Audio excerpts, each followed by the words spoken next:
Por supuesto, compartiendo lo que es la parte más teórica de los fines de la política que van a abordar en su ministerio, en fin, de buscar políticas de eficiencia, de transparencia en las actuaciones, de acabar con el uso de las infraestructuras como un arma política, en fin, esa especie de lista de los Reyes Magos que tenían alcaldes, presidentes de diputación y consejeros autonómicos, que servía sobre todo, evidentemente, para obtener muchas veces más ventajas políticas electorales que resultados económicos. Y creo que eso es en gran parte lo que nos ha llevado a esta situación. Creo que hay que ser conscientes de eso. Es decir, me parece claro que, desde luego, si queremos que infraestructuras y las inversiones de fomento sean un motor de la economía, cosa que es del canon de cualquier salida de una crisis, pues habrá que acabar, pero además habrá que acabar verdaderamente y en serio con esa práctica, con esa mala práctica de convertir infraestructuras y este tipo de inversiones en objetos de mercadeos políticos para obtener, en fin, voluntades. Cosa en la que además creo que hay que ser, para ser justos, no hay que criticar solo al anterior gobierno, sino que esto ha sido algo usual. Basta con ver en las comunidades autónomas gobernadas por todo tipo de partidos cómo ha habido este tipo de casos, en fin, con mayor o menor en fin, desastre en las consecuencias, pero en fin, ha sido una práctica común y creo que esto es importante acabar con ello y espero que ese compromiso de su ministerio vaya de verdad en esta dirección. Pero claro, si repaso después las cosas que usted ha ido proponiendo como objetivos de la política de inversiones, que pese a todo quieren mantener, del Ministerio, pues encuentro algunas sorpresas. Por ejemplo, la lista de actuaciones del AVE que usted ha anunciado, pues prácticamente es, creo, en fin, faltará alguna de los proyectos que había previstos, pero se pretenden ejecutar casi todos. Y no sé, es decir, por supuesto, habrá razones que aconsejarán la terminación de este megaproyecto que nos va a colocar, como en tantas otras cosas, en el país con más kilómetros de AVE del mundo, pero también en el más endeudado por eso mismo, y me gustaría saber cuáles son. Sobre todo lo digo porque, como usted sabrá bien,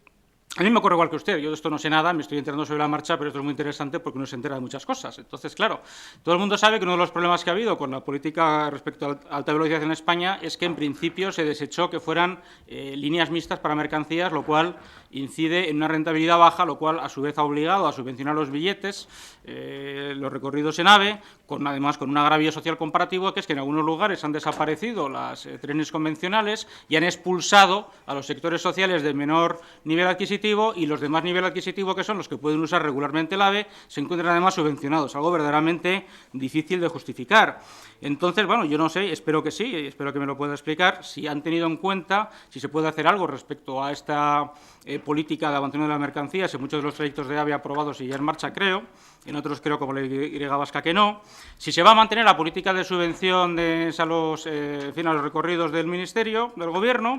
y se han hecho estudios de sostenibilidad en lo que se refiere a la demanda real, para que no nos vuelva a ocurrir casos tan bochornosos como el famoso AVE que ha habido que abandonar en Castilla-La Mancha, que formaba parte de esa política de conversión, como decía, de las inversiones públicas en meros instrumentos de obtención de poder por los poderes locales, cosa que, insisto, debería de acabarse drásticamente. Sobre todo porque, claro, es inevitable que en un ministerio como el suyo y en un área como esta, pues todo el mundo venga con ni de lo mío qué, es lógico. Es decir, existen demandas fundadas, infundadas y otras puramente fantásticas, pero es lógico que los diputados pues pretendan obtener aclaraciones sobre qué es lo que va a haber con las inversiones prometidas o en curso, o las que ya tienen que mejorarse en sus comunidades, provincias, ciudades, incluso pueblos y aldeas. Pero la verdad, si no tenemos una idea clara de que tiene que haber una política de obras públicas nacional e internacional, ahora haré un comentario al respecto, y dentro de lo que son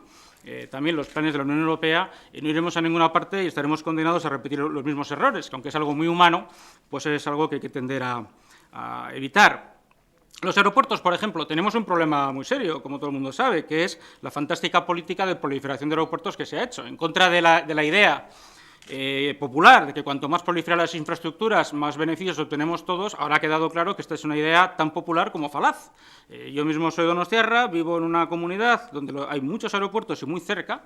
Es decir, cerca, a menos de 100 kilómetros de mi casa, hay 3 en España y otro más en Francia Internacional, y sin embargo el aeropuerto que me toca a mí, el de San Sebastián, el de Fuenterrabía, es uno de los aeropuertos menos competitivos, más caros y más abusivos que hay en toda España. Es decir, la proliferación de infraestructuras ni es más competitiva, ni da más facilidades a los usuarios, ni mejora, desde luego, las expectativas de desarrollo económico de la zona si no se hacen con una visión de conjunto global. Nos vendría mucho mejor, por poner esto como ejemplo, una política para convertir Biarritz en un aeropuerto internacional, como hay otros en Europa, que insistir en ampliar instalaciones aeroportuarias que, desde luego, tienen muy poco futuro, por no decir ninguno. No deja de ser algo también typical Spanish, por desgracia, que mientras en Europa no se le caen a nadie los anillos, porque dos grandes ciudades, e incluso tres, en el caso, por ejemplo, de Holanda y Alemania, compartan un aeropuerto internacional, aquí todo el mundo quiere tener el suyo y, por supuesto, internacional. ¿Qué se va a hacer con los aeropuertos vacíos? Quiero decir, sin vuelos, vamos a mantener la política que también ha sido desastrosa financieramente a base de subvenciones, sobre todo autonómicas, a líneas aéreas de bajo costo, el mantenerlos abiertos como sea, con unos costes de gasto corriente y de otro tipo altísimos. En este sentido, la reflexión que ha hecho usted sobre Spanair, bueno, que, en fin, a mí la entiendo perfectamente, porque, lógicamente, usted le ha caído esto encima sin esperarlo, pero quiero decir, sin esperar que usted iba a ser la ministra de Fomento, es conocida la discreción con que se ha formado este Gobierno. Pero, en fin, se sabía que esta compañía estaba muy mal gestionada y que había un caso bastante claro y flagrante de mala política autonómica al respecto. Es decir, esta idea también de que las autonomías puedan tener líneas de bandera encubiertas, pues han llevado a este tipo de situaciones. Y yo creo que aquí también sería interesante una reflexión sobre las responsabilidades políticas a este respecto, puesto que son decisiones económico-financieras que luego repercuten en la deuda de todos nosotros, no solamente de quienes las han tomado, ¿no? Llama también la atención, cuando se estudia un poco a fondo la cuestión, que, bueno, a fondo no, por encima, la gran cantidad de subvenciones que muchas comunidades autónomas dan, pues, a compañías como Ryanair, pues simplemente para mantener un mínimo ocupación de sus instalaciones aeroportuarias. ¿Se va a acabar con esto? Yo creo que es algo exigible. Es decir, si hay competencia, que la sea con limpieza, y si hay aeropuertos que no son competitivos, habrá que ver qué es lo que hacemos con ellos. Pero, desde luego, empeñarse en mantenerlos abiertos solo por intereses de tipo local, que tienen que ver con los equilibrios del poder del establishment, es algo que es lo que es insostenible. Si estamos prometiendo una política de sostenibilidad, serían las primeras políticas que habría que revisar, y de verdad y con mucha seriedad. Ha hablado también, y desde luego cuenta con mi aplauso, y creo que con el de casi todo el mundo, con el abandono de las obras de tipo faraónico.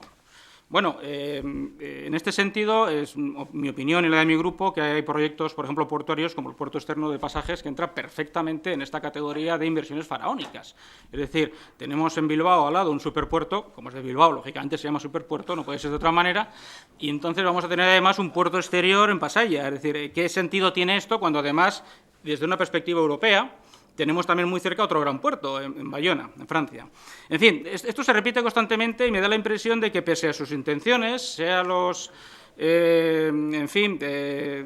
los peajes políticos que su partido tiene que pagar o lo que sea, no va a ser posible, de verdad, renunciar a estas malas prácticas de invertir en infraestructuras que no son necesarias o que sencillamente son redundantes y que además no solamente son de difícil sostenibilidad, con gran daño para, en fin, la salud de las cuentas públicas, sino que además no repercuten para nada en la calidad del servicio ni de vida de los ciudadanos, que además usted ha dicho que va a ser uno de sus objetivos prioritarios, de lo cual también, pues en fin, me congratulo. Bueno, de hecho, si usted consiguiera solamente que embarcarse en un avión en este país fuera algo que se hace con un horario razonable y sin pasar por todo tipo de estúpidas humillaciones en la puerta de embarque, será recordada con admiración por toda la ciudadanía. O sea, eso que quede claro. De manera que, bueno, en relación al ejemplo que ponía del puerto y otros que pueda haber con Portugal y, desde luego, con Francia, creo que sería muy importante el tomarse en serio la posibilidad de hacer infraestructura de tipo internacional en zonas fronterizas, tanto en el País Vasco y Cataluña como en el caso de Galicia y Portugal, supongo, y algunos otros, o Extremadura y Portugal, y algunos otros que se puedan plantear de este estilo. Hablaba también usted de reducir, pues eso, duplicidades, redundancias administrativas, objetivos absolutamente necesarios, pero claro, cuando ha hablado de vivienda nos encontramos con un problema. Vivienda es básicamente una competencia autonómica, como ya le han dicho, y es así. Aunque el marco legal, en fin, de la legislación de vivienda, de suelo, etcétera, pues sea todavía de este Parlamento, pues no deja de ser cierto que la ejecución de la competencia y el propio desarrollo legislativo es en gran parte autonómico. Nosotros somos de la opinión que es una competencia que, tras un proceso de racionalización municipal, estaría mejor en manos de ayuntamientos. Pero, en fin, hasta el momento en que eso se pueda abordar, que sin duda un día habrá que hacerlo, creo que sería interesante que quede claro que las intervenciones ministeriales en materia de vivienda no sean también la tendencia a volver a replicar, a repetir y a volver a desarrollar cosas que ya se han desarrollado. La noticia de que iban ustedes a eliminar, lo he entendido así, la agencia esta ministerial de alquiler de viviendas, pues desde luego me parece muy sensata, porque no me ha tocado a mí, pero sí a amigos míos, usar de sus servicios y realmente la experiencia ha sido bastante kafkiana, por decir algo suave. De manera que es un ejemplo de agencia pública que no tiene el menor sentido mantener, porque además cualquier ayuntamiento lo hace mucho mejor. en este tipo de cosas. También quería, desde luego, en materia de vivienda, animarle a que adopten una iniciativa que sí que es política, que desde luego puede adoptar el Gobierno, que debe adoptar el Gobierno, que es, por una parte, en colaboración con Justicia, como usted se ha dicho, el hacer que las futuras hipotecas, la dación en pago, sea el sistema normal, digamos, sistema preferencial de establecimiento de un crédito hipotecario. Y como nosotros sí creemos en la seguridad jurídica y, por lo tanto, consideramos que esto no es retroactivo, sí que se adopte un sistema de fresh start, es decir, de tutela judicial para evitar desahucios o, mejor dicho, para liquidar la deuda hipotecaria con la entrega de la vivienda mediante una tutela judicial que, exactamente igual que se hace en un concurso de acreedores, el juez pueda tomar esta decisión, aunque no sea con el acuerdo de la entidad financiera. Creo que esto sí que sería algo claro y concreto que protegería a muchos ciudadanos que se han visto atrapados en una burbuja inmobiliaria que, además, todo el mundo les había dicho que no existía y que no había el menor peligro al respecto. De manera que sí que creo que las instituciones públicas tenemos una responsabilidad clara de proteger esos derechos a la vivienda que han sido en gran parte, digamos, atropellados, bueno, pues por un fenómeno que era perfectamente previsible, pero que tozudamente se mantuvo, que era la imaginación de 4 catastrofistas. Bueno, termino ya. En fin, le quería decir 2 cosas más. Una, que desde luego nosotros apoyaremos cualquier pacto de Estado que ustedes propongan en esta materia que tenga que ver con un cumplimiento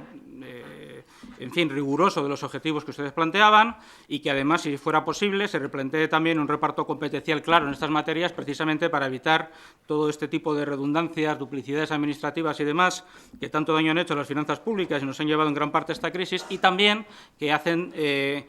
determinadas cuestiones importantes en esta materia no se contemplen, mientras que otras actuaciones son desorbitadas, fantásticas, faraónicas y como las queramos llamar. Y ya para terminar, respecto a lo que ha dicho usted sobre Lorca, creo que es algo importante que lo haya mencionado. Efectivamente, es un toque de atención y creo que en gran parte deberíamos avergonzarnos de que, con todas las decisiones que se han tomado para actuar después del terremoto en aquella ciudad murciana, pues todavía sigue habiendo vecinos que, al parecer, siguen viviendo en sus coches, en casas prestadas, donde les dejan, en tiendas de campaña, me han dicho. En fin, dentro de poco se desplaza a este Parlamento una comisión de vecinos de aquella ciudad, justamente para explicarnos a los grupos la situación tal como ellos lo viven. Parece mentira que en un país como España, a estas alturas, todavía pues no se haya hecho nada para reparar un par de centros educativos que no se pueden utilizar, y se prefiere enviar a los niños en autobús a X kilómetros de su casa y que vuelvan a las 9 de la noche. En fin, cosas realmente de República bananera que habría que evitar y que probablemente tienen mucho que ver con el desorden competencial que es tan característico de nuestro Estado de las autonomías, en que se toman muchas decisiones que luego no ejecuta nadie, o que nadie dota presupuestariamente, o que sencillamente quedan en manos de comisiones y subcomisiones que, como todas las de tipo napoleónico, discuten pero resuelven poco y hacen menos.